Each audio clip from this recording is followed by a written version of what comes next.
It's May 3rd, 2023. Welcome to the Path Podcast. My name is Tani. I'm here with Auk. Hey, Auk. Hey, Tani. It's 2023. I like it. Did I get that right? You did. All you right. did. Yeah. So someday in the future, we might not that is know. true. And that's actually a really good idea to say the year. Because when I was looking for past guest shows, I couldn't figure out the year sometime. Yeah, that's a good point. So I've got something new. Yeah? I haven't drank coffee for about a week. Oh, my gosh. I cannot remember. Like, I can remember, whatever. Whenever days I don't drink liquor. That's whatever, fairly routine. I can't remember the last day that I hadn't drank coffee prior to a week ago. Do you drink it all day or just in the morning normally? I'm a pretty heavy drinker of coffee until about noon. Yeah. And then I'm pretty done. I have a pretty big cup at work. Did you get the first couple days headache? No, I didn't. But I didn't get a headache. But I still feel like the grogginess and slow to start is wearing off. Yeah. And I don't feel as like crisp right away. Gives me an hour or so before I feel. You don't feel cranky or anything? No. You seem cheerful. Yeah, exactly. I try. I think I am sleeping better. I was looking at my heart rate, and overnight heart rate is down a little bit. So I think that's a good thing. Yeah. About maybe 20 years ago, after I quit working at a coffee shop, I decided I'd quit drinking coffee. I think I quit for like 6 weeks or something. Right. Maybe even 2 months. Right. I remember getting to the point where whatever like basic research I had done said that it was out of my system. I don't know how long it was. Right. And I felt like I was back to normal. Right. And when I got back on the sauce of coffee, Right. I took my first sip, and I kid you not, my eyes went into focus. And I told myself it, and I had this moment of like, I thought I was back to normal, but I had just gotten used to not being normal. Right. Like kind of the Bart Simpson principle of hell. Like, wouldn't you just get used to it? Right. And at that moment, and I try to be flexible, so I'm open to taking this back. At that moment, I told myself, you never have to quit coffee again. Because I think there's a lot of studies out there, again, studies on both sides that say drinking coffee is okay, as long as it's not in super excess. Yeah, I know for me that it hurts my stomach really badly if I drink more than like a couple 12-ounce cups of coffee in the morning. Right. But that seems to be an amount that works for me if I follow other rules. Right. I'm probably just a little bit more than you. I'm probably like in the 30-ounce range. But I started doing this cold brew, and if you let the cold brew just steep longer and longer, it just gets stronger and stronger. Oh my gosh, yeah. Yeah. So Are you doing anything like substitute, like herbal tea or anything like that? tea, yeah, Diet Coke, which I think I'll do. Tea with caffeine? I think so. Okay, yeah. If it's green or black tea, you're still getting some caffeine. Yeah, so That would explain the not having a headache. When I quit, to clarify, I quit caffeine. Oh my gosh. Yeah. Back in the day. Yeah. Yeah, I bet you if I just go herbal tea, but the tea that my work has is just black tea, so that's the one I make. So maybe I'll try herbal tea, caffeine-free tea. But it's going well. I feel like I'm sleeping better, and that's a big positive. Awesome. Yeah. So awesome. That's my news, besides my braces the other week. I like keeping just the plasticity, so to speak, or like the ability to try new things and like have, even experiment with breaking a habit. Right. It's good. Right. And you get, like you said, flexibility. It's not like I have to be super dogmatic about it. Yeah. And so, yeah. So, shop news? Yeah, totally. I continue to be super stoked that Keith Eckstein and company are doing out on the Tribuco West Horse Thief area.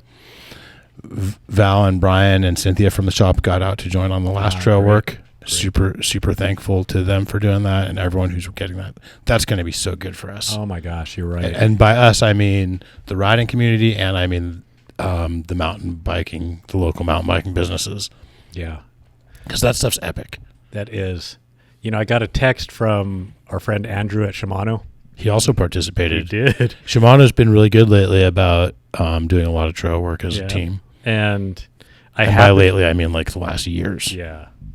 I happened to have a family brunch at about like 10 o'clock, so I was like, I actually wanted to go. And then the next day, half jokingly, he sent me some pictures. And half jokingly, he says, I think brunch might have been the good call. He says, it's amazing what 5 years fire and neglect, rain and flood will do to a space.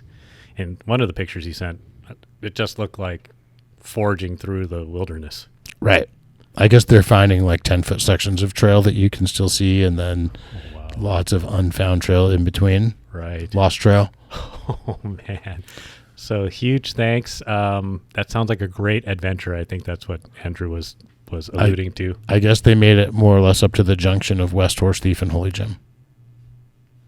West Horse Thief and wow,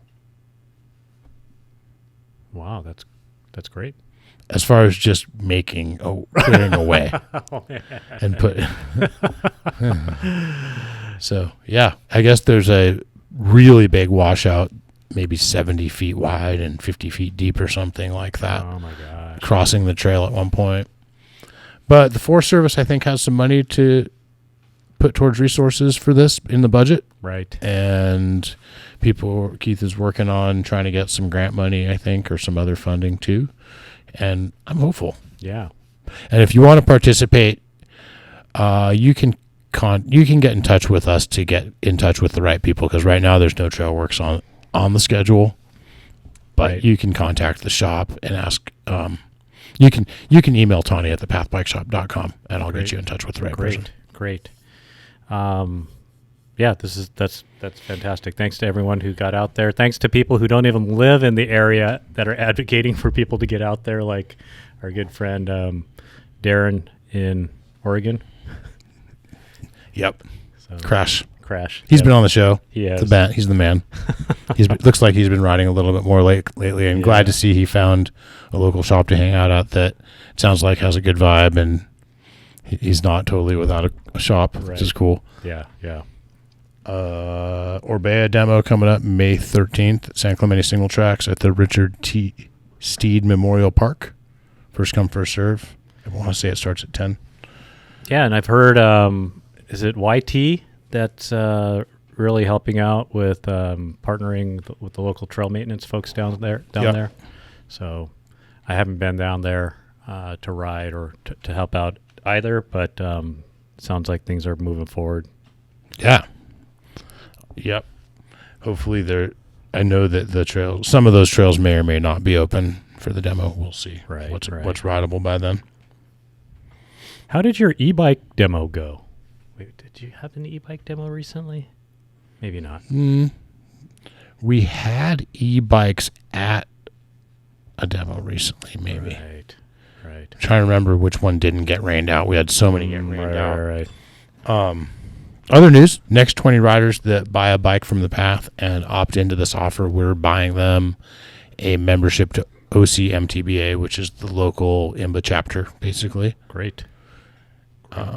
So OCMTBA asked us if we had helped them promote the club and everything, and this was a way we came up with to help with that, and hopefully it spreads awareness, and that's another way to get involved with trail work and advocacy too. It's really great. I feel like there's a good momentum being built on organizations and trail maintenance, and that hasn't been around since before COVID. I wish there was a little bit broader base for the support in the Chibuco district right now, though. Yeah. There's really good, I feel like, advocacy going on for the county parks and the state parks in our county. Right. But the national forest land, I feel like, doesn't really have an organization that stewards it really right now. Right. So we got more Trance and Intrigue elites. Those are starting to roll in. Sweet. You still digging yours? Oh yeah. Oh my gosh. I could talk about that all for the whole show again. Well, since we're there, since I brought it up during shop news, maybe we pause shop news and you can do your unboxing. Okay. Let me see. Yeah, I've been riding that Trans E, and it's been going really well. I've been experimenting with running the power at 3 bars, and that extends. I don't know, maybe extends 20%, 30%. Do you feel like that's about the amount of help that you get from a rise on full boost? You know, it's really interesting. I would guess so. It's been a while since I've ridden It sounds like it's still a little less range than you'd get a rise on full boost. Maybe, yeah. And I think I was saying something like 3,100 feet of climbing and 15 or 16 miles. That's pretty good. Yeah. Like an hour and a half, 2 hours? An hour and a little bit, hour and a half, yeah. But I didn't run that all the way down to where like it automatically kicked me into eco. What do you think about this? On the e-bike, it's less about time, or it's less about mileage and elevation and more about time. As long as you're spinning, unless that time is like all downhill. Yeah, I think. But even if you're on flat. Yeah, if you're spinning to where the motor's cutting out. If you're going 20 miles an hour on flat. I think it doesn't matter. It doesn't matter what power you're at. It doesn't matter what. Yeah, if you're spinning that whole time, I think that might be true. So what might help that? You got a range extender. A range extender. Yeah, this, the shop, I think, got 8 of these. Yep. It's the Energy Pack Plus 200, Giant and Live. So the cool thing is with this. So in theory, if just apples to apples, if you were to get an hour on full boost now you'd get an hour and a half with that. Correct. And if you were getting about an hour and 45 minutes, then you're going to get, say, somewhere around 2.5 hours. No. Yeah. And this is like, I think Tani, you mentioned it's about the size of a water bottle. Yeah. And it's maybe the weight of 2 water bottles. That's all that comes in this box, in the battery box. But I think there's another box that you actually have to buy as well. It's got some extra wires. It's got some extra wires. Some like little rubber doodads. Yep. And so I think the wires are to connect the battery to your bike. Yep. And you know what? I'm gonna go out on a limb and say, I bet you this will work on both the Rain and the new Trances. You know, at first I was like, why are they not just selling the range extender at a price where they can include the wires? Mm-hmm. I think it just dawned on me why. Why? Because they're picturing people buying more than one range extender and you only need one set of wires. Got it. And I think that's right. I think because for our Harding Joplin full boost fantasy, you're going to maybe need 2 range extenders. That is true. And they're light enough to carry too, right? Oh yeah, like these. Just kidding. Exactly. No, yeah, maybe a couple pounds. Yeah. It doesn't feel much heavier. It feels about the weight of a water bottle that size. It looks like a little Bluetooth speaker. Yeah. And it weighs about the same as a Bluetooth speaker. Yeah, so size. You could totally have one of those in your pack. Totally, yeah. Run 2 of those.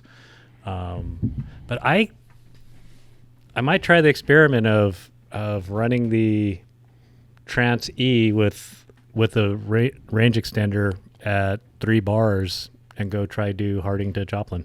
Yeah. I bet it does it. I think that's 600 watt hours at somewhere around 60 Newton meters. Sounds like something I might have experienced. That is right. Just sounds like an intense. Actually, I think I had 540 watt hours. That's right. Oh, man. All right. I gave you so much grief about that. No, I enjoy it. I think it's good for the show. Now you get to give the grief back. I don't know. I don't mean to be giving you grief. No, you're not. It's a good one. But I will say this: riding the Trans at 60 with the lightweight, it almost feels full powered. Right. I feel like it's less of a, and it probably makes sense, a 44-pound bike versus a 57-pound bike when you cut the power by 2/3. Yeah. And how many more settings do you have? It's the same. It's the rain versus so it's just 5 settings. So at the lowest setting, you would have all the range in the world. I think so, yeah. Or even at the second lowest setting, probably too. Probably, yeah. And I think a lot of people need to know that because a lot of people do plan to ride in those settings. Yeah. Yeah. I keep hearing the same conversation in the shop over and over again about the settings on e-bikes, about how I ride it in the lowest setting because I still want exercise. Who? People say this to me. People say that to you? Mm-hmm. Nah. No, people do. I mean, I know people say that to you. And I see the logic, and I see how they're getting there, right? I totally understand. I think it's a false dichotomy. For me, that's not how the incentives of the system play out. I agree. Because I'm an incentive-driven creature like everyone else. Right. And the incentive of the more powerful assist actually seems to get me spinning faster. That's than the whole, I'm just going to go at a comfortable pace and I'm getting an exercise because I'm not getting full assist. Right. Now, or I'm gonna get the minimum amount of assist and make myself kind of get into that pain cave space. Right. I'm with you. I and it's a false dichotomy. It is possible to ride this thing at full boost and get a very good workout. Well, and the other thing is, if you have minimal boost and you put a lot into it, it feels like you're putting your effort into a black hole. Right. Because you're really not going to get that thing to go a lot faster than the motor is making it go. Right. However fast that motor is making it go, even if it's minimal assist. Right. So it feels as though you're putting out a lot of effort with not a lot of reward in the minimal assist, where in the high assist, you put out a lot of effort. You're booking. Yeah. You're drifting turns on the climbs. Right, exactly. It's sort of like riding free ride bikes of old. And, when you put a lot of effort into it, it doesn't reward you very much. Just got to sit down and spin and get through it. Totally. Whereas on the Racer Boy cross-country bikes, when you put a lot of effort into it, it really rewards that. Right. And it makes you want to keep putting that effort in. And that's right. The same reward system, a different way. Yeah. Yes. I totally agree with you. I'm a huge advocate of, don't get me wrong, set it on eco and pedal really hard and you'll get a good workout. Oh, for sure. Right. For sure. But put it on full boost and it'll drive you to pedal. Ride for the same amount of time and check your heart rate monitor and just see what happened. Yeah. But be careful and be nice to other riders. That is true. So I was thinking, man, I really think that Giant is onto something with a full power, lighter weight bike. By trimming the battery, they lighten the motor and the battery tech. They're running a smaller battery. I think they're really onto something with that. Translate that to a longer travel. People talk about like breaking a paradigm or disrupting a conversation or whatever. Right. And a lot of times it doesn't really. A lot of times it's kind of hyperbole or just hype. But the previous paradigm, as I understand it, and according to the original paradigm, was e-bikes are heavy. Yep. They all have about the same power. And they all generally are pretty squishy and have kind of a lot of travel. Right. And then there was a new paradigm, which was no, they can. There's this other category of e-bikes that is less power, right, has kind of the same range as the first category. Yep. And they feel more like bikes, and they're maybe in the 40-pound range instead of maybe the 35 to 45-pound range instead of the 50 to 65-pound range. 65, yeah. And Giant comes along with the Trans Elite. It's like it's neither one of those. It's not full power, full range. Yep. And it's not lightweight, less power. Yep. It's lightweight, full power. Right. Less range depending on how you look at it, because in theory, it's not really less range if you compare it at the same power output. Correct. And they give you these lightweight extenders. Right, and I think that's the other part of the concept, which is it's meant to use the range extenders. A lot of people don't use range extenders on the other bikes, right? And I think that having a bike where you don't use a range extender sometimes is like having a bike where you have to carry around all your 32 ounces of water all the time. Right. Like, it's great that it has 2 water bottle cages, but I wouldn't want to always have to have 2 full water bottles on me for an hour-long park lap. Correct. And that might be most of your riding. And so I think it makes a lot of sense to have a bike that you can decide how much fuel, so to speak, or energy you want to bring with you and not pay a weight penalty greater than that amount of energy. Correct. I think that same paradigm would translate well to a longer travel bike. Like if you had the same concept in a rain that has 160 and 170 travel, that rain could weigh 47 and a half or 48 pounds. Yeah, I agree. A couple points there, though. I don't know how much lighter a Fazua motor is than a Yamaha motor, but it might be worth the weight savings. Right. For the 20 Newton meters. Right. In the bike that's trying to be light. And then also, too, that big bike that needs for sure like a Fox 38 or a Zeb, and for sure like pretty strong rims and stuff. Yeah. That bike is the weight starts to pile up, right? Like, and that might hurt the range, is what I'm trying to say on the smaller battery. Yeah. I do think that what's cool about the innovative on the Trans is the motor is full power and it's lighter. Is it lighter? Yeah, then this is their newest. Lighter than the old Yamaha. Right. But it's still just the Yamaha they're using, right? Correct. But I'd be really interested to see what the weight difference between the new Yamaha and a Fazua 60 right, is. And also what new lightweight motors are coming. Correct. And with that battery tech. So I actually was doing that math about what would a rain. It's really difficult for someone who struggled with their R's when they were a kid. Weigh if you did the new battery tech lighter, new battery, new motor. I think we could estimate roughly by looking at the difference in watt hours and batteries and estimating. I think it's probably 4 pounds lighter, maybe give or take, than the Rain currently weighs, just by putting the lighter battery in it. Yep. Lighter motor. Going from I guess it depends too if you're comparing to the Rain with an 800 watt hour battery or the Rain, because the Rain can be had, I believe, with an 800 versus a 625 or 650, right, whatever it is. Yeah. So, but from 4 to 8, I bet it's 5 pounds. Yep. Easy. Maybe a lighter motor. You might be losing 6 pounds. 5 or 6 pounds. So that would get my Rain down to in the low 50s, around 50. Yep. Almost as light as my Bullet was. The Bullet is underappreciated for how light it is. It's like 51 pounds ish, 50 and a half. For the EXO, you spend 14 grand on carbon rims and carbon everything. But see, I bet you if you ran like reserve. If I put that build kit on my Rain, I bet I get close.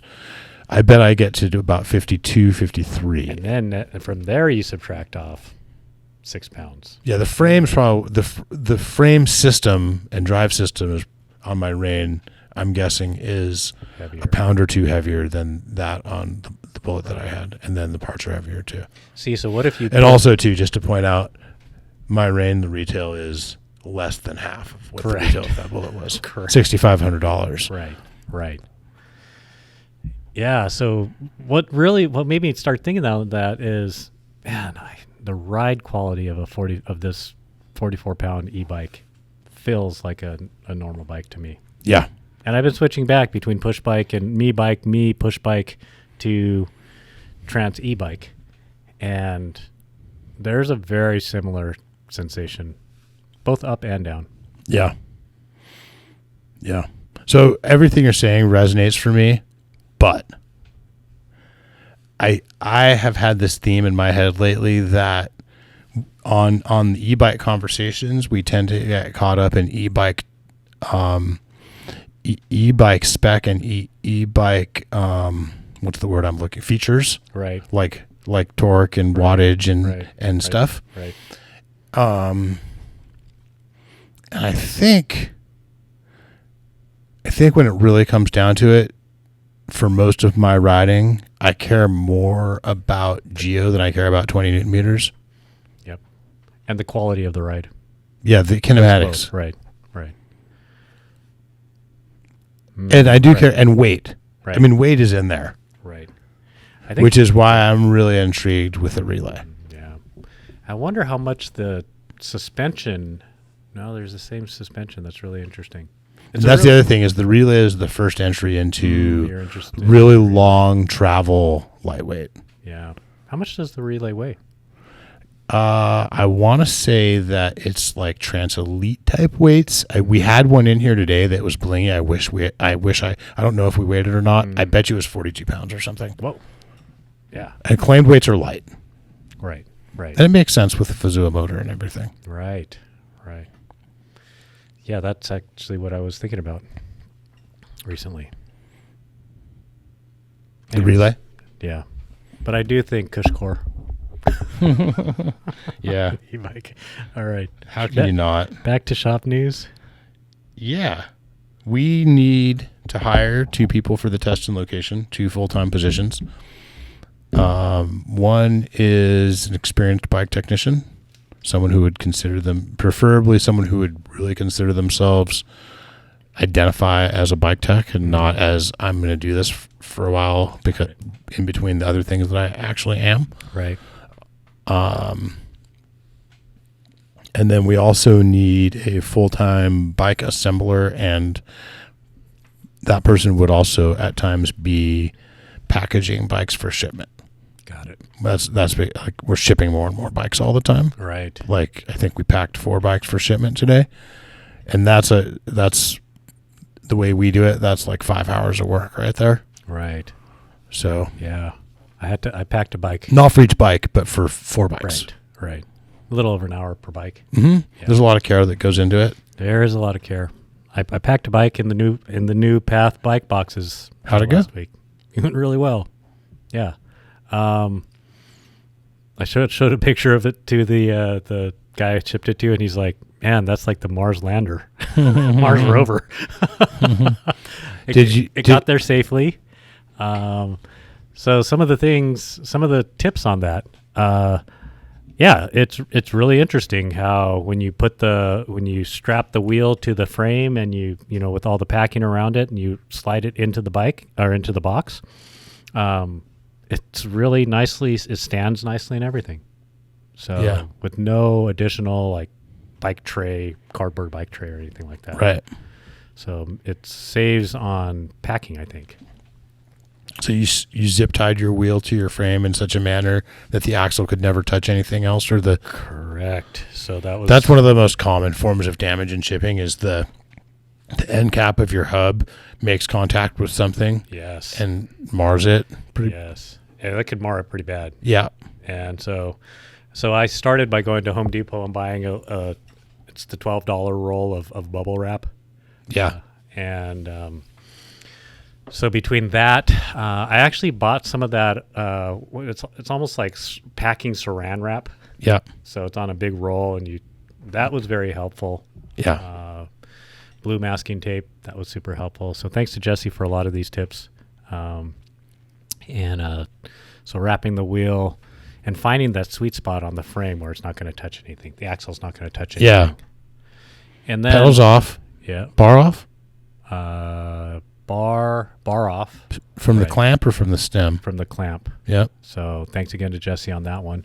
So, and then to me, that was the most challenging one to figure how to strap it to the frame without letting a shifter pod or anything come in contact. So I actually sacrificed a little shop rag, synthetic shop rag in the cause. Yeah. But the bubble wrap, wrapped everything, all the tubes independently, I wrapped the. Did I wrap the wheel? I didn't wrap the wheel. You put a brake pad spacer in the Put a brake front pad. brake. Yep. Did you ship it with the through bolt and the fork?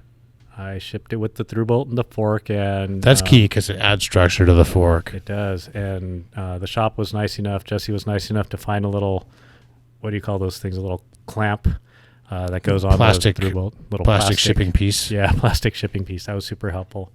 Don't forget to get a little plastic disc that goes over the end of your hub. Yep. For the outside one. So that was super helpful. When I was Otherwise, your other hub end cap will puncture a hole in the box. Yes. So that was good. The spokes on the wheel when you strap it to the frame have the potential to come in contact with the fork. So at least the place where I put it. And so I cut a piece of cardboard like this. Cut a piece of cardboard and snaked it through the spokes. Maybe 4 inches wide and 8 inches long or something. Yeah, maybe like 12 inches long, and then kind of snaked it through the spokes so that you could kind of in and out, so that any place where the spoke would have touched the fork or anything like that, just the cardboard. Slick. Yeah. So let me see what else. Another pro tip. Thank you again to the shop. Was cut a few layers of cardboard and tape it to the fork, the bottom of the fork, so it helps provide a little bit more stability there. Right. That's another common area that punches through the box.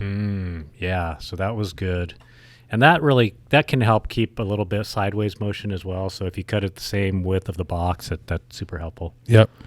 I like to try to make sure nothing will wiggle around too much on the box at the end, even if it just means I have to stuff some more packing material or some more cardboard in there. Right. Thanks for the tip. I was talking to you about this as well. The option to remove the derailleur or not. Yeah, you gave the rider that option. I did, and he took that option. Yeah. If the person who's receiving the bike is capable of threading a derailleur back onto a hanger, another really common thing is the derailleur gets a side impact. Someone like stacks the bike on its side or something, and you end up with a bent derailleur hanger. Yep. So, and you don't actually have to take the chain off. Just take the derailleur off the bike, off the hanger, and then I bubble wrapped it, and to the chain, and then to the chainstay. Some older derailleurs, the derailleur mounting screw or the beast will have a clip that holds it on, and or maybe not. Some older derailleurs may come apart when you thread them off. If that starts to happen, maybe just thread it right back on. It doesn't mean necessarily that there's something super wrong. Right. On some older derailleurs. Right. Depending on the derailleur, it might mean there's a clip missing, or it might mean nothing. Right. On some older derailleurs. Right. So yeah, that worked out really well. Another thing, when you're selling a used bike, if you took it to your local reputable bike shop and paid them, what would it cost to tear a bike down and kind of rebuild it, clean it, rebuild it and clean it? Yeah. So just a good question. I'd have to look in our system. So that's not going to be a cheap service to take all your parts off and clean everything and reassemble everything. Maybe it's $250 or something like that. Yeah. So say it's $250 and retune everything. And retune anything. Depending on how expensive that bike is that you just sold, it might be a really worthy investment. It'll make you sad to see that bike go, definitely, because I had the shop do that for me, and when I got done with it. It was a nice bike, sold it for a decent amount, sold it with my E-wing cranks. So, but it was super clean, super tuned. It looked beautiful. I almost called the guy back and said, I'll give you your money back. But nope, shipped it off. And I think that goes a long way when people on the other end are unpacking it, just goes a long way for satisfaction. Yeah. To that point, if you're a pro rider, probably a high elite pro with your own mechanic, that probably happens every race. Yeah. Oh my gosh.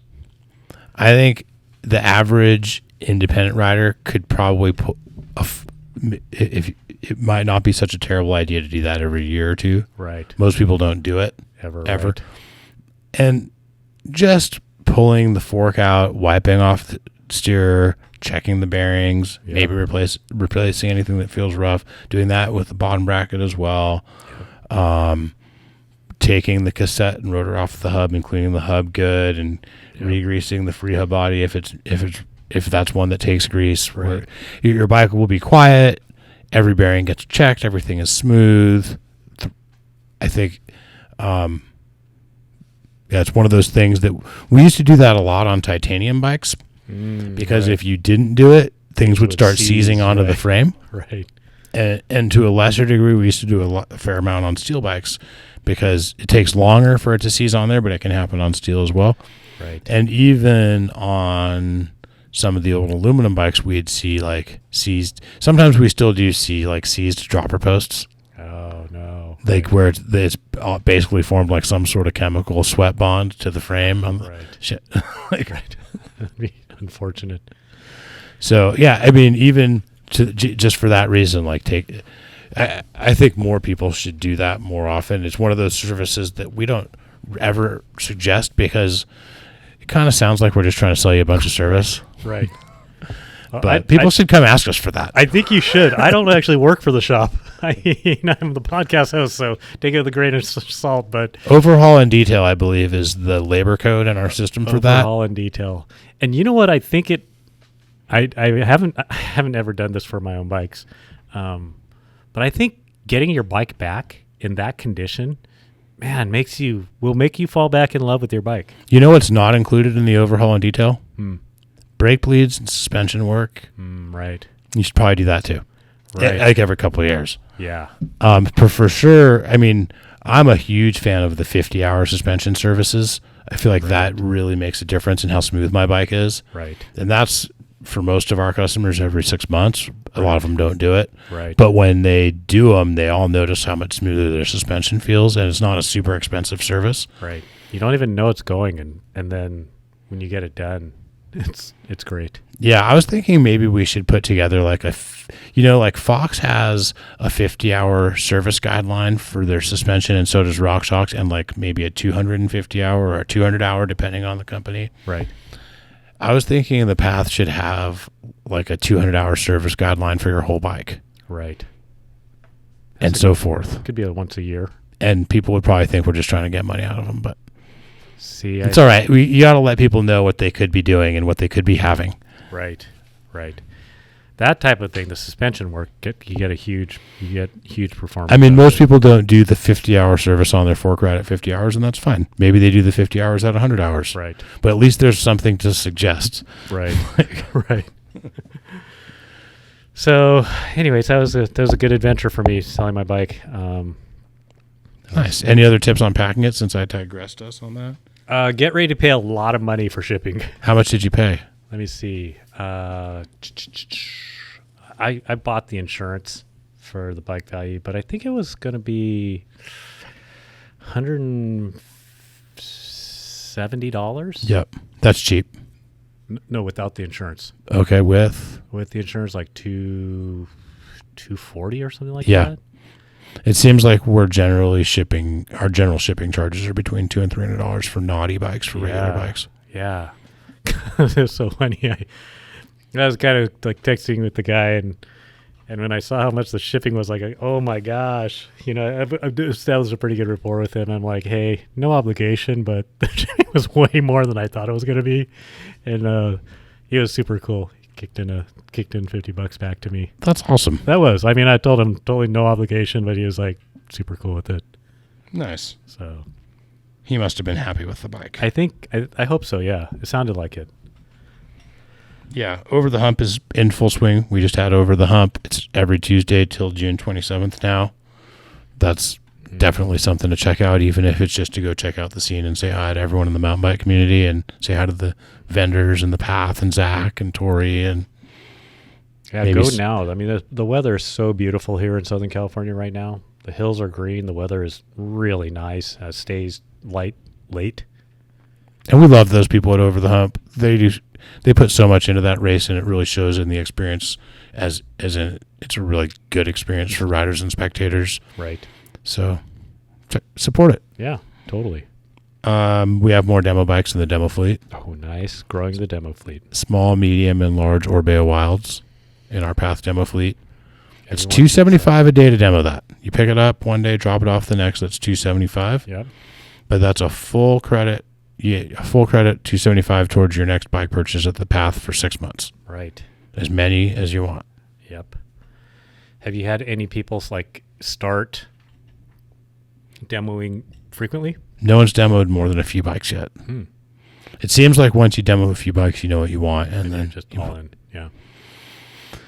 Yeah, and our new reservation system's going really well. It's allowing us to be more on top of it and give better service and have less stress. And our customers are reserving the bikes online. You just go to our website on the top right where it says ride. You click there, and then you click demo, and then it takes you to the demo reservations page. That's fantastic. You fill out your waiver online, and the bike you want, and that is so helpful. By the time you get here, all we have to do is bring out the bike and go over the features and have you sit on it, make sure the suspension matches our preset for the weight you gave us, and yeah, that's great. Works good for sure. Bike Rental Manager, shout out to those guys. And you might not even spend less time with them when they pick that bike up, but it's the quality of time that you do spend with them. Yes.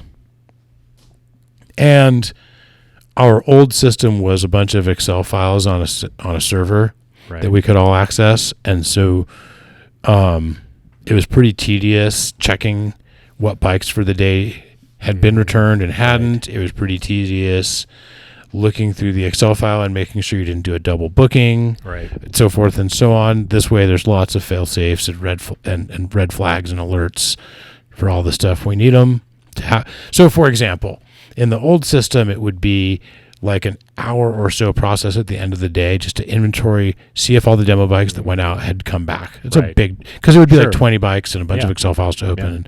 And, some days on a busy Saturday or whatever, 5 to 10 sometimes on a not so busy day. And what could happen would be if we hadn't gotten to that yet, and then you come in for your reservation and we haven't even noticed that it's not back yet. Oh. And we'd have like a bad customer experience. Right. And that would be because a customer didn't do what they said they were going to do. Right. And usually by more than 20, like we still hadn't noticed today that the bikes from yesterday didn't all come back yet that we're supposed to. Right. And so that would be a problem for us. And now the system there's automatic alerts bikes aren't back if a bike's not back when it's supposed to be, and another one if you can't double book it, and so forth and so on. Is this like software as a service? Is this a provider? Yeah. Bike Rental Manager. Bike Rental Manager. That's fantastic. Yeah. Yeah, there's so much about that. That's great. Yeah. Because that person that had a bad experience, he probably spent just as much time with them in the shop trying to settle their more, right? More, yeah, and then we end up giving them a free demo too, so we lose a couple $100 or whatever. Yeah, totally. I'm glad that's going well. Yeah. I had an interesting moment on the trail the other day. Oh, really? So I know it was when you passed me just in passing. I did see you that day. I was riding with Max, Okay, right. And when you're going down chutes and there's a little rock that you could jump off of and kind of a gap and then a landing, and you can also go to the left around it. Correct. There's a lot of mustard over there right now. Correct. And normally when I ride that trail, I usually hit that little step down gap. Correct. Unless it's windy. Yep. I won't hit it in the wind. Correct. I'm the same. Lately, there's a lot of mustard. I'm having trouble like seeing, and they've kind of made the hit bigger or something. They have. It's built up. And sometimes when I'm on a shorter travel bike lately, and I haven't been riding a lot, so I don't feel super dialed on the bike. So all these things together, sometimes when I'm on a shorter travel bike like my Trance, right, I have been going around it lately, right. Which is cool. The go around super fun too. It is because actually, there's a little chunky with a little edge. Yeah, little edge. Right. But I was riding with Max, and I had gone in front of him, kind of on purpose, right? And I didn't want to go around it in front of him too much, so as I'm coming across that, I took my fingers off my brakes and put full fist on the bars. Dang. And I went for it, right? And what I hadn't done in a while is that full fist on bars commit, because there's no downhill after that or anything. Right. There's no need need to break. You have more control just fists on bars. Right. And it's been a while since I've done that, and it got me thinking that was a move that we would sometimes do in the downhill race days. Like if a section was messing with you, sometimes just put your fist on the bars. Right. And you have the advantage of having better control of the bike. Right. And it just gets it out of your head of the brakes. Because sometimes you're like committed. Sometimes you're touching, you can't stop yourself from touching a brake in a corner where it's not helping you. It's dangerous. It's destabilizing you in the turn and whatever. But you do it. Yeah. Yep. And so and it had been a long time, probably 6-7 years since I've employed that tactic on myself. Right.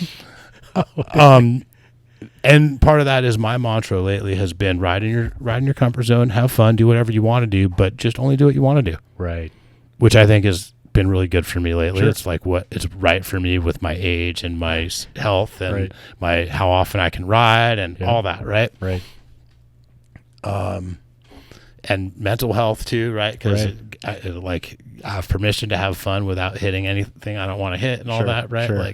And even to think it's rad, right? Right. Right. But anyway, it got me thinking back to man, I have had a lot of different ride fantasies over the years. Oh, yeah. I have too. Yeah. Oh man. And I still have a lot, and I always have my favorites and my highest ranking ones and stuff. Right. But when I first started riding, my ride fantasy was cover a lot of ground, see a lot of nature, get outdoors and stay fit. Yeah. And stop gaining weight post being an athlete. Right. And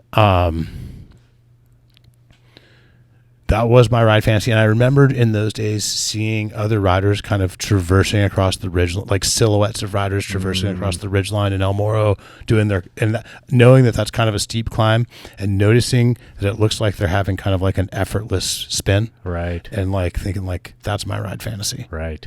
To have an effortless spin across a pretty hard traversy climb, all for a long, and lover a bunch of ground and get out there and see a bunch of nature and then because that can take you into places like we talk about our local Santa Anas. Right. Something where you can just do it all day, a pace that you can do all day, but that still has decent covering ground pace.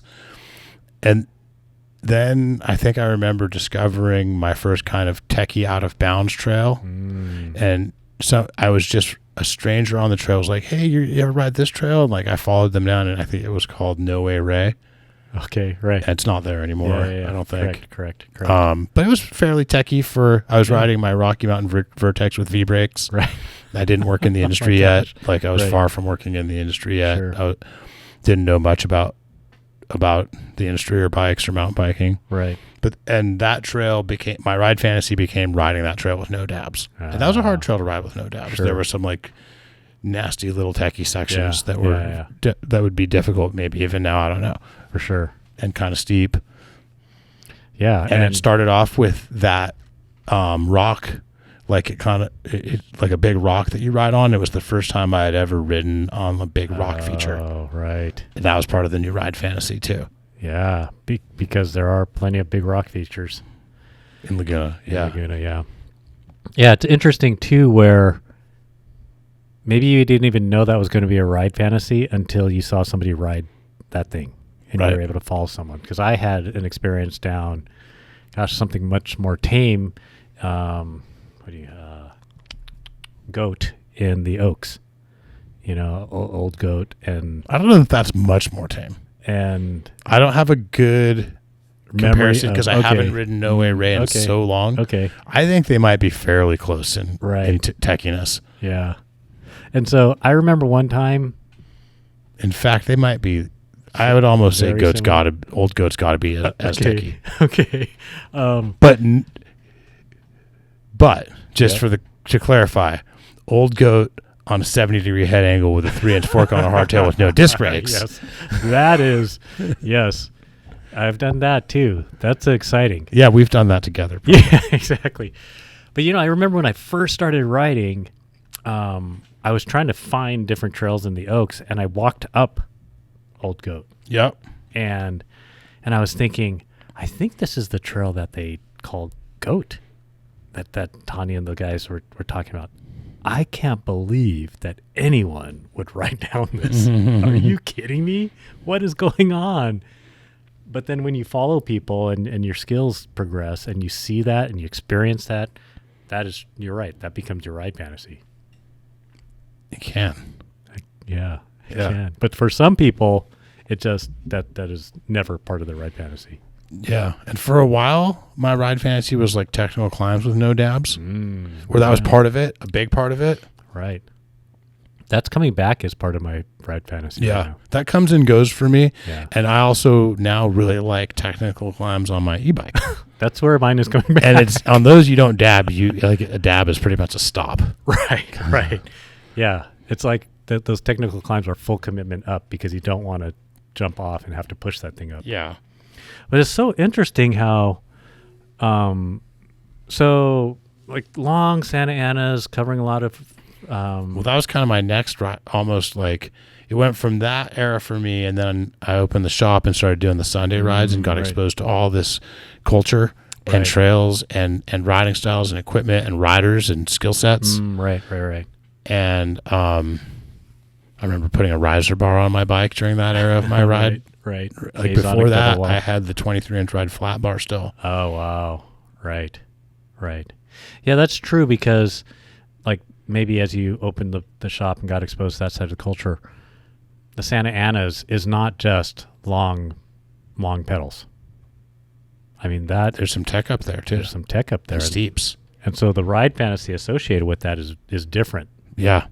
But that was next for me. I started doing the Warrior Society events, the Vision Quest and the Count and Coup and the Seek the Peak events. Yep. And I remember after doing the Vision Quest for a couple of years in a row, or maybe 3, thinking like, I think I just do this every year. And then I stopped doing it. But that for a long time, that really my ride fantasy was 6 to 8 hours in the Santa Ana Mountains with no destination and no time, no hard out. Right. Like my thing was I want at least 1 or 2 days a week where I get to tell everyone I'll be back. Like if I'm not back by dark, start to think about who to call. Right. But like before that, like I might be back at 2, I might be back at 5. Right. Because it's that kind of adventure. Right. And it's kind of open-ended and it's literally like, I just climbed maybe, just climbed Maple and went up and did Joplin. It's like, what am I going to do next? Am I going to do another whole climb or am I just going to go do the luge, right? Yeah. Like, and Whiting or, like. Right. And usually I would like to bring like a few Del Taco green burritos or a large, which is a 9-inch Togo sandwich. Yeah. I would pack peanut butter banana sandwiches and I think I got this one for you, hard-boiled eggs. Yeah, I was big into hard-boiled eggs back then too. Yeah, hard-boiled eggs. You put a little bit of salt in your Ziploc baggie with the hard-boiled eggs. Oh, that's good. Yeah, and I leave the shells on. Yeah. Oh, really? I do. Oh, I would peel mine. Yeah, I think that's probably smart. I feel like I like how they hold up better and they don't get smushed as easy. I agree with you. Exactly. Exactly. It's like it comes with a package. You might as well use it. What about racing? Was that ever part of your... So right before I opened the shop, I did a couple cross-country races, and that was a bit of a ride fantasy. I did the cross-country race at Fontana. Right. Yep. And I think I got like second in beginner or something. That's fantastic. On my first attempt, and the guy beat me was a guy traveling in America from Germany. I remember. I still have a picture of me and him. Oh, that's cool. White T-shirt and red board shorts for me. Nice. So, I think that was probably 96. Okay. Ish. Got it. Maybe 97. Yep. I think we were going to Fontana pretty regularly, not just for the cross country, but like in the early 2000s. Yeah. Was that in the early 2000s? Early and mid 2000s. Yeah. Got it. Yeah. And that's when I was getting pretty into downhill racing. Correct. And my ride fantasy was to become at least semi-pro in the local downhill race scene. Right. You think you achieved that? No. I think I on days achieved those kinds of speeds. Right. And even maybe had a race or two where my time would have been mid-pack or even like almost barely on the podium or something. Right. For those. And I think that if I'd gone to a course with longer, more techie and more physically demanding, I probably could have done a little bit. That my strengths were more like were cornering and like a lot of the riders at Fontana could ride really fast on the terrain at Fontana, but if you get them on something a little steeper and more sustained, they start to get tired and or scared. Right. So, yeah, I don't know. Whatever. I mean, for sure, I always got to the point where I always knew a lot of people who were faster than me. And I never got past that point. And then you always have the awareness that for everyone you know that's faster than you, there's so many people that are even way faster than them in the world. So, and you had to. I think at that point, I think the high point for me was getting to the point where I got to ride with and experience some people who were in that like top 20, top 15 World Cup speed, and just be around them long enough to kind of start to understand how fast they were even going. Have even sort of a frame of like still almost have no frame of reference, but just start to have a frame of reference for what I'm seeing. Yeah, that is the elite of anything we do is very far above what we do. So that was something. I mean, I think we all kind of know this, but that was a good kind of heuristic for me to see, or a good like frame of ideas for me to understand future ideas where like being elite at something means maybe that you're in the top 1%, which means that there's thousands of locals who are better than you. And then to be anywhere near best in the world or anything like that is so far above that other area of just being elite. Right. It's kind of crazy. And I think most things are like that. Right. Yeah. Have I told you, we've probably talked about this on the show. You think that you would be do you think you could podium if you took your three best things that you're at and did a world competition on those three things? Tani, local bike shop owner, Tani, bike rider, and Tani, no way, dad. I don't know. No way. Could you come close Not to even being close. A world champion, a 1%er? Give me home court advantage, and it's run the path, and then maybe. Like it's my course, right? That I ride every day. You know what do you even call that? Like the 3 personal skill world champion challenge? I don't know. I think it's good to really push yourself at a lot of things, but man, I think there's so many amazing people in the world. Even in the place, the 3 unique things about you that you're the best at. There's so many people that combine those similar skill sets. Yeah, it's just, to me, people are it's just humbling how good people are, like how good some people are at anything that you can pick. Right. Like being a dad, like I put my heart and soul into it. I'm proud of my effort, but I wouldn't brag that I'm good at it.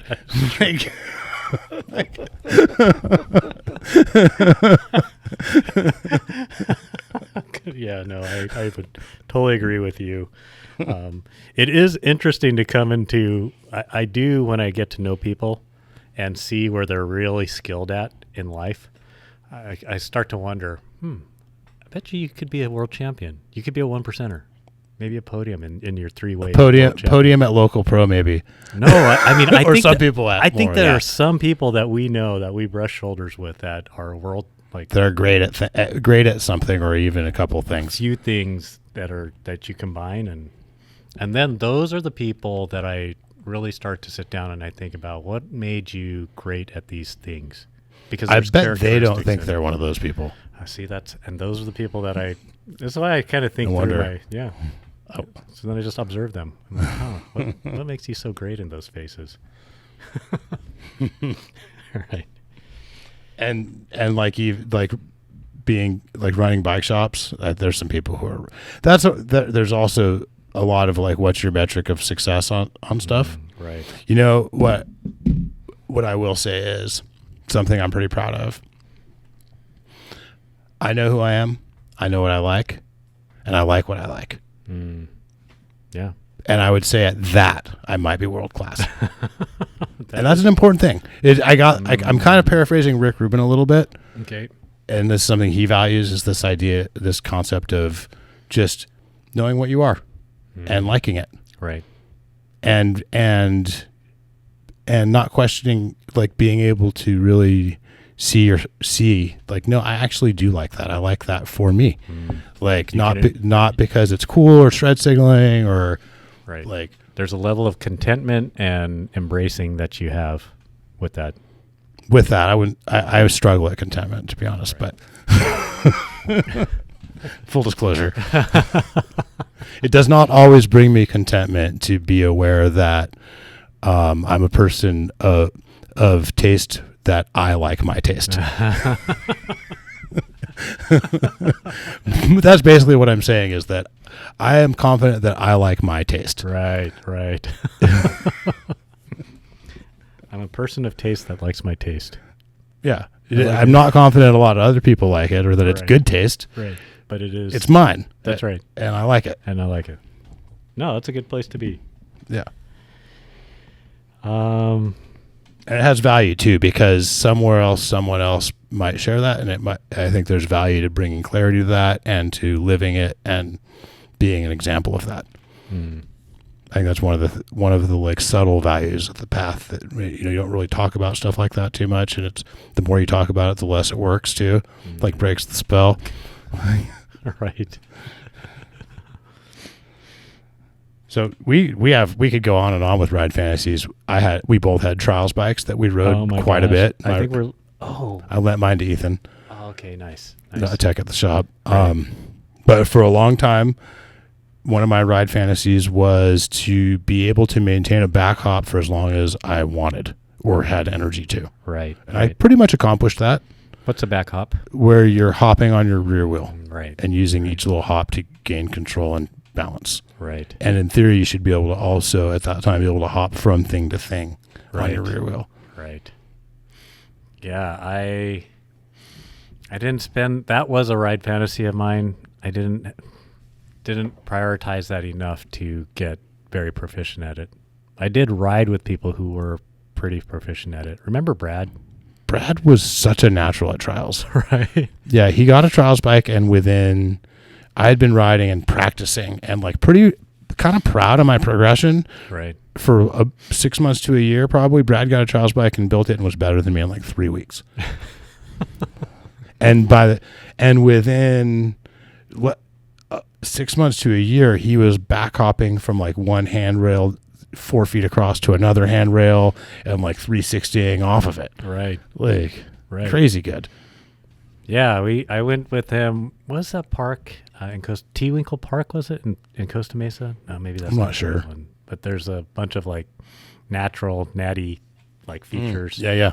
So Natty for non-trials riders is like rocks and dirt and wood, as Right. opposed to like maybe blocks of cement and pipe and right. stairs and or a like, constructed trials course. Yeah, those. It's amazing. Maybe these people existed all the time, but watching YouTube or Instagram, the young ones that are riding now trials are phenomenal. last time I checked out some trials videos, I couldn't believe what I was seeing. Right. People were somehow riding up handball walls and getting their back wheel on top of them on trials Right. bikes. Right. That front wheel hook Right. that they're doing. Yeah. Yeah. So they hook their front wheel over the top of something. They ride up as far as they bunny hop / ride up as far as they can, hook their front wheel up, and then they can pull themselves from there up onto their back wheel. But it's all one move. It's like as they're not all one move, but as they're hooking that front wheel, they're getting ready to. They still maintain a little bit of that motion that they had. Right. Like as they're reloading to make the move to pop. It's not a stall go. It's a like keep the momentum hook move. Right. Yeah, it's phenomenal. It's something else.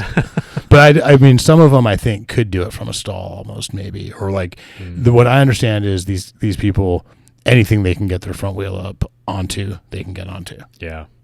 So they don't need a lot of extra momentum past that. I don't think. A dog jumping a fence. Yeah. Yeah. Crazy. And then we had the urban assault trial kind of ride fantasy. I think I went on a couple of those. Yeah, and I loved wall rides, and I wasn't so into stair gaps and like hucks to flat and stuff, but some of the people we're riding with were doing that stuff. Right. Yeah, and tree rides. I was really into tree rides for a while. Like if you could like ride up like a curved tree road up onto the trunk and do a big fakie off the tree, or like bounce off it or something. Right. I've never committed myself to that. That actually hasn't entered my ride fantasy. And then for a while, my ride fantasy was like manualing down like ribbony single track, like kind of not twisty, but like not straight. Right. I would watch with a slight bit of covetousness at your manualing skill. I've definitely regressed from the peak of that. And also too, that was when I had that coiler, which was like the ultimate manual machine. It had a high bottom bracket and like 26-inch wheels. Right. Short chain stays. Yeah. Yeah. But the high bottom bracket, I think, was really the big, like 13 3/4 on 26, like negative an inch of bottom bracket drop. That was a thing in trials. Negative bottom bracket drop. Yep. Yeah. Yeah, my Pure still looks brand new. Is it like chrome colored? It is. It is like that satin chrome. Yeah, with the Magura. And you have the Magura hydraulic rim brakes, and you have the ground and tarred. I never tarred them, but they are ground. I think Brad did that. Angle grinder on the braking surface. Yep. Do you have holes in? Did we drill holes in them for you? No. We used to build people trials bikes, and we'd take out the hole saw bit and put holes in the DX32 rim. Yeah, that looks really cool. Yep. We've done some funny projects. There was a time where you guys were doing a decent number of those. Yeah, I mean, decent as in one every month or two. Right. Like a build. But I mean, it's probably been. It's probably years? It's been 10 years since we've done a trials build with hydraulic rim brakes, at least, if not. There's probably no tech at the shop right now who's worked, except Raul. Oh, right. On hydraulic rim brakes. Right. What about single speed? To me, that was a big ride fantasy for me too. Ride fantasy for a long time. But really, for me, it was in that whole era of Santa Ana Mountains and long rides and the initial phase of getting into the tech in Laguna. For me, most of that revolved around single speeding, and single speeding was kind of like a yes and. Correct. I had a Kona full suspension single speed. Full suspension concentric main pivot. Yep. In the bottom bracket. Yep. That thing was cool. I wish I didn't sell that. That was cool. Maybe on eBay, and then I could bring it in to have like the detail and redo the pivots on that. That'd be crazy if you found that. Oh my gosh. Yeah. But 26, and I bet that frame would feel really small now. Oh yeah. I know the last time I got on it, because that was a 16-inch Kona, quote unquote. Mm-hmm. Right. I remember getting on a small Kona, a demo bike, after I got more sizing knowledge and just noticing how bad my hands and shoulders and neck hurt after like half an hour. Oh, wow. And somehow we rode for hours on those bikes. Yeah. We were young and flexible. And that's true. And we were able to make it work. And you know, we had 130 mil stems on them, maybe. That is true. Too. I don't remember for sure, but we might have had really long stems on them. Yeah. I mean, for sure, like close to 100. Yeah. Yeah, I remember that was in the era where people would be like, you know, I think I'm going to go with a shorter stem. Do you have any 90s? Yeah. Yeah, exactly. 90 mil stem. Sanjay was already on 50. Right. So we're all the downhillers. Yeah. Yeah. It's been a good... It's kind of cool how many different ride fantasies you can have under the banner of mountain biking. And we haven't even touched on some of them that I have ride fantasies that I only can live vicariously through others on. Like Brian here at the shop doing, you know, I did a rod on a bike. Totally. When that's what fat bikes are supposed to be used for, or were I shouldn't say supposed to, but were originally designed for. Right. Yeah. That's cool. Yeah. And that translates into bike packing. Maybe doesn't translate into, but it seems like people who do that type of race also do bike packing. Yeah. Yeah. I think right now my primary ride fantasy that I have to live vicariously through others on is a giant whip where my rear tire gets way in front of my bottom bracket on a big jump. I've never really been able to pull that off. I bet you could do that. In my prime, when I went to Whistler, I got to where I was starting to be able to do an approximation of that. Right. Yeah. It's insane how big people go and how that whip. Some people just have the knack for that whip, though, and like, you know, people who I would say aren't necessarily super skilled riders and maybe wouldn't be good at some other skill sets, right, but can just do that whip. I'm pretty jealous. Right. Yeah. It's a certain thing that just won't break in my mind and let me do it, basically. I don't believe my front end's going to come back around or something. Yeah. So, speaking of whips and jumps, Santa Village opened. It's awesome. Sky Park. They dug themselves out of the snow. Yeah. It's awesome. And they're having their women's event, I think, this weekend. Wow. Well, that'll be past when this show comes out. Yep. Kim's going up to that from the shop. She's stoked. I wonder if Val and others. I don't know if any other people from the shop are going. Elise is going. Podcast guest Elise. Cool. From Giant. Yep. I suspect you'll see, others up there. And I think men can ride there. They just can't participate in the event. So, like, I think Jeff from the shop and Podcast Fame is going. Sure. Wonder if Alan will be there. Probably. Yeah. He's got to be, right? I've never been there. Like, what's the record scratching sound? Exactly. We got to go soon. I'm so overwhelmed with work right now, but we got to just make time. Sometime let's make time and go. And e-bike. To me, that place is just really good on the e-bike. Yeah. You could put it in eco and just pedal easy all day long. All right. I think you were saying there's a couple of up trails that are like made to e-bike up. Yeah. And one of them is a little hard to do on the rise. Like, it's steep and loose at times and stuff, but totally rad on the full power. Like full bermed, like up hills. Mm-hmm. Yeah. Yeah, we could do that. Can we go camping? There is an RV park across the street. My van has a little bit more creature comforts than last time we stayed at an RV park. Cool. Yeah. You know that I think that RV park got washed away. Oh no! I hope she's okay. She is probably okay. I hope her staff is okay. They were scared of her. They might have stayed too long in fear of what she might do. Man. She wouldn't like it if we abandoned post. For listeners who don't know, a long time ago, Auk and Nathan and I went to Sedona and stayed at the Sedona RV park, was it? is, yeah.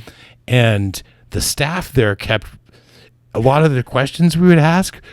The answer started with she, and then they would say what her answer would be. So She doesn't like taking credit cards from overseas. Yeah.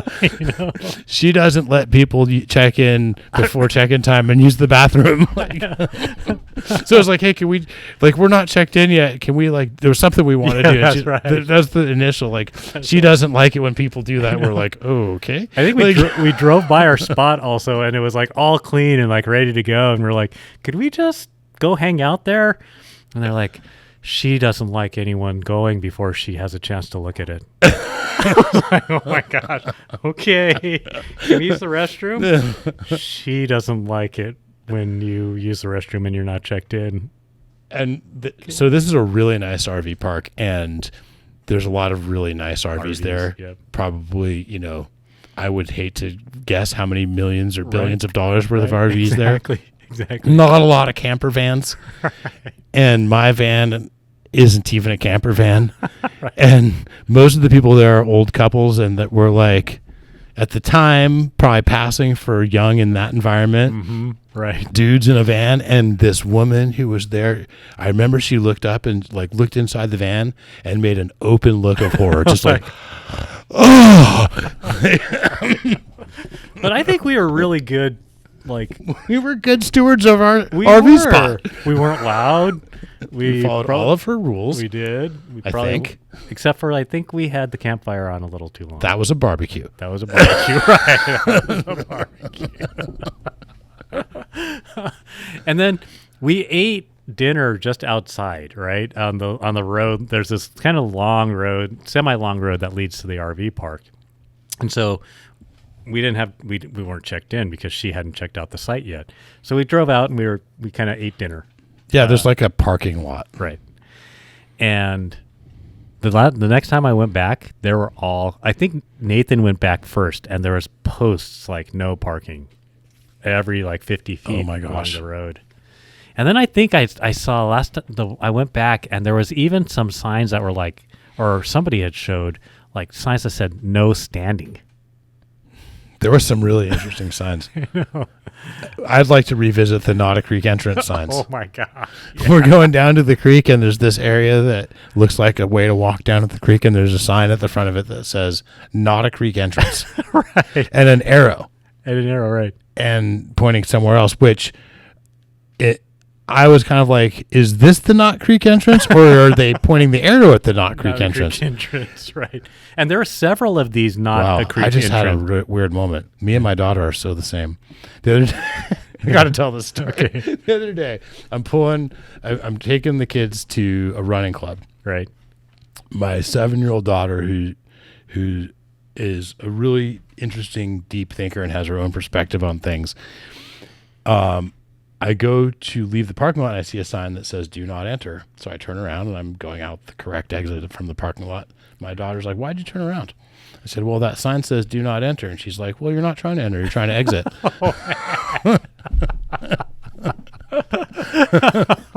That's awesome. Yeah.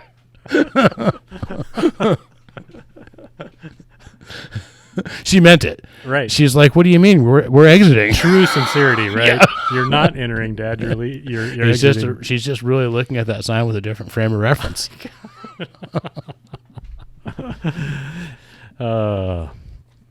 That's awesome. They need to get a "Do not exit" sign.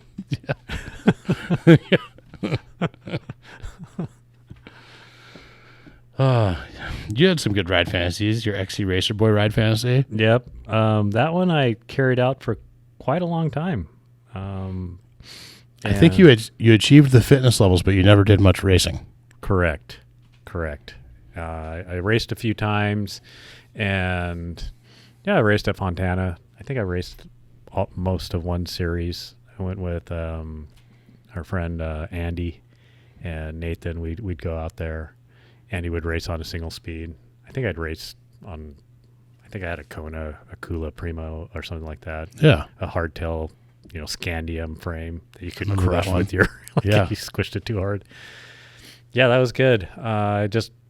as I got more into it, I realized, man, that kind of racing would tweak my body. Yeah. Yeah. Even if I took the best care of my body afterwards, it would just tweak my body for a day or two afterwards. But you'd be sore, injured. I'd be like coughing, I'd be like, just my whole body took a little while to recover. So you put a lot into it. I think I put a lot of it, into it. You were committed. I was committed to that particular. And then you were like, I'm going to pedal as hard as you can. And then you actually pedaled as hard as you could. Exactly. One day after a race, Andy and Nathan and I went to, there's a local burger shop, and I got a burrito, like a carne asada burrito. And then I got these pastrami French fries. Ooh, yeah. I think it was like pastrami chili French fries. Ooh, you're speaking my language. Yes, it was absolutely delicious. And right after a race, sounded good. We ate that, and then we drove home. Halfway home, I was like, that was not good, because my body was just, I think my digestive system had just shut down. Right, no blood in your stomach. And I got so sick. Oh, man. And that really set my recovery back. Yeah. I think I was, I was seeing chili cheese fries for a couple days. Yeah, it was rough. Anyways, maybe a little too much information for the podcast. Anyways, I don't do much racing anymore. And definitely, if I do put out that effort, I don't eat chili cheese fries. Yeah. Yep. I've had pretty one consistent ride fantasy, though. I've really had two consistent ride fantasies, though.